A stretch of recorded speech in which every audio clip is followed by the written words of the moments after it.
The Red Tent is one of the most astounding movies I've reviewed on this channel. First of all, the trivia value is through the roof. This is a Soviet-Italian co-production from 1969, starring Sean Connery, Peter Finch, Claudia Cardinale, Hardy Kruger, and Nikita Mikhalkov. If you haven't seen Burnt by the Sun, by the way, you gotta check it out. What an interesting group of actors that is. No Americans, you might notice. This movie was directed by Mikhail Kalatozov, a director who I'd like to see more films from, although I don't know if I'll be starting a Soviet series on the channel at this point in time. Kalatozov worked on other international co-productions like Soy Cuba, which I think will probably come to the channel one of these days. The Soviet version of this movie is in two parts and has a score by Alexander Zatsepin, who did the music for most Leonid Gaiday films. Both parts of the movie are available on the Mosfilm YouTube channel with English subtitles, along with many other classic Soviet films. Mosfilm, the YouTube channel, it has a bunch of classic Soviet films in high definition, English subtitles. You can watch them for free. This includes a bunch of the Leonid Gaiday films that I just mentioned.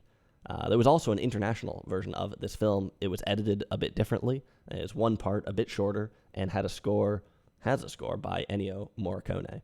We'll come back to which one I think you should watch, but I mainly watched the Russian version. The Red Tent has no relation to the book The Red Tent. Instead, it's named after a tent that is red. This movie is based on the true story of Umberto Nobile, an airship designer who created the airship Norga that flew over the Arctic, flew over the North Pole, and who designed and piloted the airship Italia to the North Pole and attempted to land it there. The second expedition doesn't go particularly well, and that's what this movie is all about. I'm not going to spoil things, but there might be a red tent involved. How historically accurate is this movie? Well, I'll get back to that. For a number of reasons, this movie feels remarkably real, I think. The film is set in 1928, but since it was made in 1969, it has a certain double oldness to it. They do a fairly convincing job of showing us the 20s, complete with some huge and frankly mind-blowing set pieces, but the movie itself also feels a bit rickety and old. And for me, that gives it another layer of texture, of interest, and maybe of legitimacy. I don't know if that really makes sense, but you know, when you're watching a movie about something that happened a long time ago, far, far away, and the movie itself feels like it was made a long time ago and far away, those things can sometimes blend together sometimes. I don't want to bury the lead here. I think the most significant part about this movie is how big of an undertaking it is, how big of a production value it is, how high the production values are. They've got an airship, they've got a polar bear, they've got an icebreaker, they've got a bunch of old airplanes, they've got a bunch of old towns, they've got huge crowds in these old towns. This is an absolutely massive movie, and that alone is worth the price of admission. Like I said, you can watch this movie for free. It's kind of hard to believe that a movie with so much production is so little known. It's not just the sets, but also how they use them. This movie is really well filmed and really ambitiously filmed with great special effects, great cinematography. We've got all kinds of polar nature here, all kinds of natural hazards, and this is presented with some shots that could almost come out of a nature documentary. Of course, this is long before maybe Planet Earth, the series or something, but in like the early days of Cinerama, it was very common to make sort of travel films or showing people different parts of the world. And in some ways, this movie, I think, inherits a little bit of that travelogue nature. We get a bunch of shots of the ice, things like that. There's a couple of these shots in here, a couple of these sort of special effects with the nature that are puzzling. It's not clear how they filmed them. And that's great. Now, it is kind of an old movie. The aerial photography is shaky. It's not 4K. You can see the helicopter rotors in some of the frames. But if anything, I feel like this kind of adds to the spectacle and enunciates the ambition behind making this movie. The ambition behind making this movie is something that also ties in kind of nicely with the subject matter. Ambitious, brave, borderline crazy people exploring the Arctic. The movie isn't just big, though. We also zoom in on a lot of smaller things, like some really interesting pieces of technology. This movie has a lot of ingenuity in it. We learn stuff when we watch it. For instance, we see how the crew of the airship figure out the altitude that they're at by dropping glass orbs full of red paint and timing how long it takes them to get to the ground.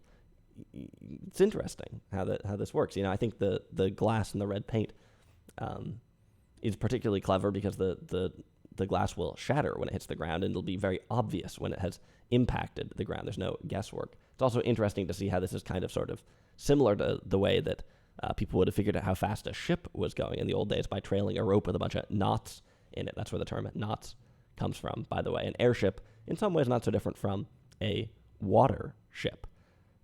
Later on, we see how there's some amateur radio operators and how they're using kites to lift up their antennas into the air. They direct the local kids to run the kite back and forth through a field as they listen for signals. This is just really interesting. This movie takes us to Svalbard and to Kings Bay in the 1920s. We see Arctic tourists looking for souvenirs. We see old airplanes. We see mining operations. It's just such a cool movie. So many interesting things in it. But again, the scale and the intensity are just off the charts. This is a pretty metal film. The scenes on the airship are really cool. I mean, it almost feels like magic, both the way the airship worked and functioned, but also the way that it's filmed. We follow a bunch of different crewmen as they zip up and down ladders, run through all these cool passages, these tiny corridors filled with all kinds of supplies, provisions. You just wonder how all this stuff works. You just kind of marvel at it. A lot of this is filmed handheld, which may have been a necessity given how narrow some of the corridors are, but it ends up giving the airship such a vivid, real and natural feel. There's a minor spoiler here, but the airship crashes, and this crash scene is honestly decades ahead of its time in terms of intensity. We see all these systems we've just toured and learned about. We see this magic just come careening out of the air, terrifyingly and intensely. Really an amazing scene in what is a pretty darn amazing movie. A pretty darn amazing movie. Once the airship crashes, we're out on the snow. This movie really gets the energy of stranded, lost, helpless, danger, peril. You see the crew just sandblasted by the snow, the way it's filmed. Like I said, a metal movie. But is the movie really all that great? Am I overselling things here? Well, I regret to inform you, but this movie does have problems. The main one is probably that we don't actually get to all this really cool stuff until a ways into the movie. First, we have a bunch of exposition about General Nobile.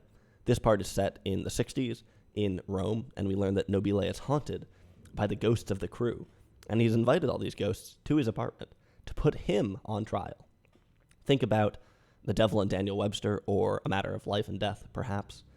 This kind of thing has been done, and here it drags and is not particularly interesting or insightful, in my view. Pseudo-philosophical, I would say. And also maybe caught up in a bunch of masculine stuff about leadership that today is maybe going to seem hollow to you. Then we get a bunch of exposition about a relatively pedestrian love affair between Claudia Cardinale's character, Valeria, who plays a nurse in Kings Bay working for the mining company, and Finn Malmgren, played by Edward Marcevich, who plays Boris in Sergei Bondarchuk's version of War and Peace, by the way. Another astounding Soviet film that I strongly recommend, especially if you can find a remastered copy. Marcevich, Malmgren and Valeria, they have there's a nice love theme here. Both Zatsepin and Morricone have great love themes for this part, but generally it's not that compelling. Overall, the music, by the way, is fantastic. Both the Zatsapin and Morricone score are great. I might actually give the edge to Zatsapin. The Morricone score seems a little more nostalgic. Zatsapin is a little more tragic. In some ways, it's a little more Soviet, and Morricone is a little more Italian, I guess. Claudia Cardinale has a pretty weak role in this movie, but she does a great job with it. Marcevich has a weak role and isn't really that great. Overall, the acting is kind of a mixed bag. We've got a lot of big actors here, and they do all right. Of course, it's a little hard to tell in the dubbed version. The characters are not super complex, and I'll get back to this when we talk about historical accuracy. One thing that is nice about the characters in this movie is that they have some nice personal and personable moments. Little things like Nobile bringing his dog along and the crew members playing with it. I think this was a true detail. If you look on Nobile's Wikipedia page, you see a picture of him and his dog Tatina, the very same Tatina in the film. Well, I don't think it's the same dog, but the dog was portrayed by another dog. You wonder how much the dog was paid.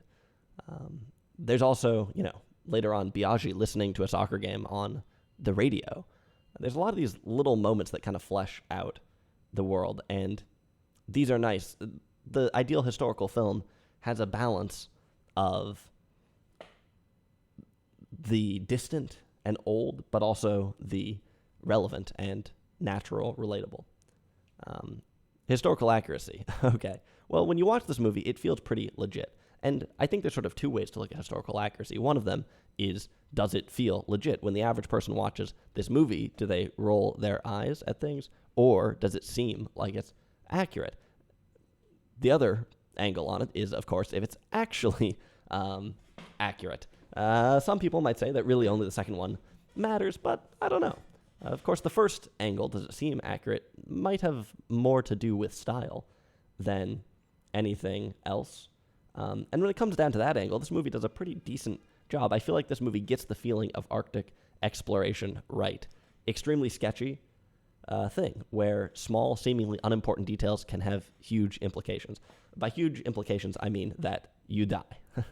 It's a crazy place to do anything, inhabited only by somewhat crazy people, perhaps. At least this is kind of the vibe you get. This is kind of the narrative when you read about Shackleton and such, when you browse some of the Wikipedia pages on Arctic exploration. Your heart starts to race a little bit because it is intense stuff, bravery, when men were men, that kind of thing. And in this movie, in that way, this movie nails it. Really feels like a pretty good historical film. Now, at the same time, it is pretty obvious where they've adjusted some things, where they've airbrushed some of the characters, taken some shortcuts to make it a little bit more palatable, a little bit more Hollywood, if you will. For instance, this Finn Malmgren character is shown in soft light the whole movie. He's the heroic love interest.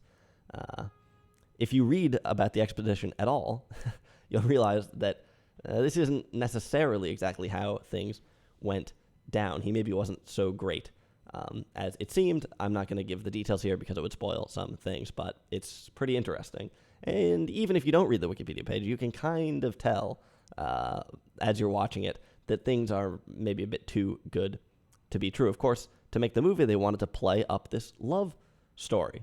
Of course, if you read much about Finn Malmgren, you'll realize that he actually already had a fiancée at the time. And this Valeria character is basically fabricated. It's a movie, and it's understandable. I guess they feel like they need to have some romance angle for some reason.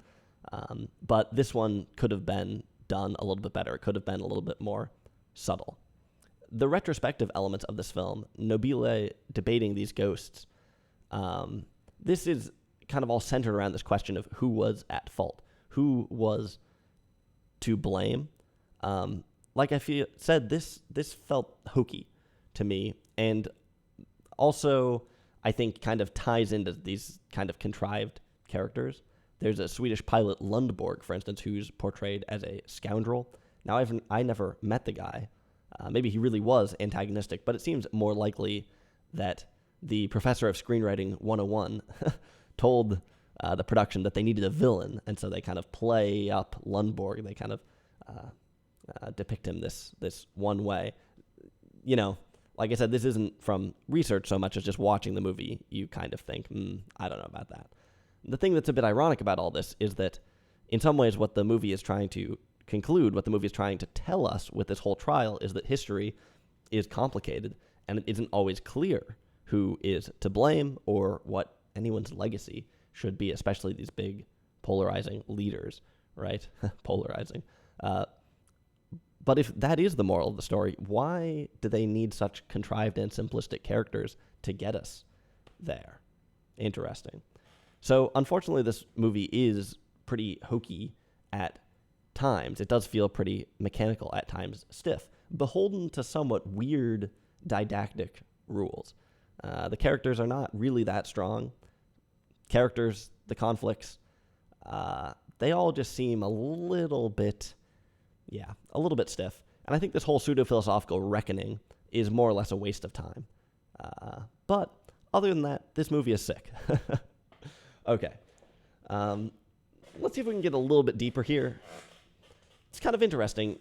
You might wonder, why would this Italian-Soviet co-production settle on Nobile for a subject? This was the first time that the Soviet Union had made a film with a Western country. You can imagine that both governments were keeping a close eye on things.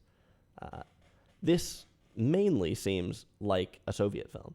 The scenes in the present day, in the 60s, are set in Rome. Nobile's apartment is right outside of the Colosseum, a nice cameo of a national cultural attraction. No coincidences there. It's also a building that evokes certain historical heroics.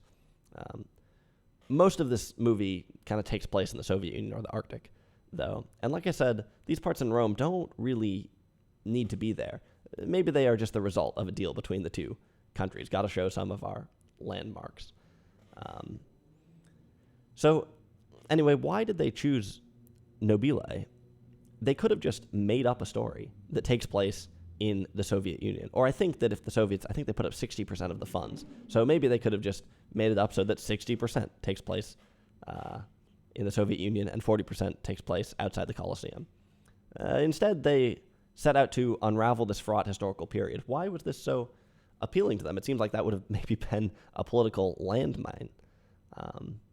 Well, obviously it does have the right characters, at least. It's got Italians and it's got Soviets in it. It does involve both countries all the time. Got plenty of characters on either side. This doesn't totally explain things, though, especially because the portrayal of each side isn't particularly even. You might think that as part of this joint production, everyone would come out looking like a hero. They'd collaborate by giving themselves a pat on the back. But the Italians kind of get the short end of the stick in this movie. The two most sympathetic characters in the film are probably Finn Malmgren and Amundsen. I didn't even mention Roald Amundsen is in the movie. How cool is that? Malmgren is a Swede. His heroics, though, are kind of offset by Lundborg, who's a scoundrel, and maybe the Swedes sort of come out even. Amundsen is Norwegian. They mention that he is in Norway, but the movie doesn't make a big deal about him being Norwegian. They mostly avoid using his first name, Roald Amundsen, on his first name, Roald. Roald Amundsen sounds a bit more Norwegian than just Amundsen. Amundsen on its own could easily be a British or even an American name. Now you might say, wait a minute, Roald can be a British name because Roald Dahl is British, but his parents were Norwegian, and it turns out that Roald Dahl was actually named after Roald Amundsen. Interesting piece of trivia there. This might sound like a bit of a conspiracy,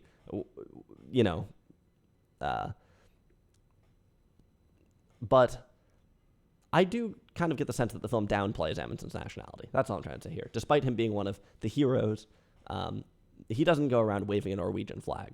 There is one brief mention of the U.S. and Canada in the movie when Captain Romagna, one of the Italian officers at Kings Bay, is describing the search effort to some reporters. He lists the countries that have contributed airplanes: Sweden, Norway, Soviet Union, I forget who else, Italy probably. He says that Canada and the U.S. also have airplanes, but he doesn't give any details. And a reporter asks him about this. He asks him why he doesn't know more or something like that. And Romania doesn't really say anything, kind of implying that they aren't in touch or that they're not cooperative, something like that. I checked the English version of this film, by the way, and this moment is not there. In the English version, Romania does mention, however, that only the Swedish planes have skis. Only the Swedish planes can land on the ice. This is not in the Soviet version. A little thing here and there, but you can see that there's a bit of a power struggle here. It's maybe no coincidence that the other sort of Nordic countries, despite being they're in the movie, but they're kind of downplayed, neutralized. The U.S. and Canada, not in the movie at all. Valeria, I guess you could say, is portrayed favorably as well. Presumably she's Italian, but this is not front and center. You never even learn her last name or anything about her.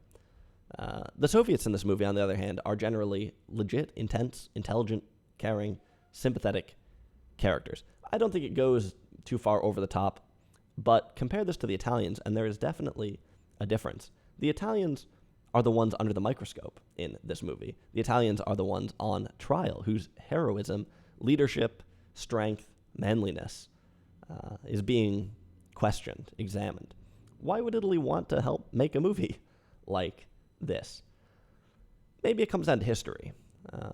In World War II, Italy and the Soviet Union weren't particularly friendly, as you may know. Italy was under control of a radically bold leader, polarizing leader, who was maybe both incredibly brave and incredibly cowardly. The country went along and faced the consequences, and then they stopped going along, and there were other consequences.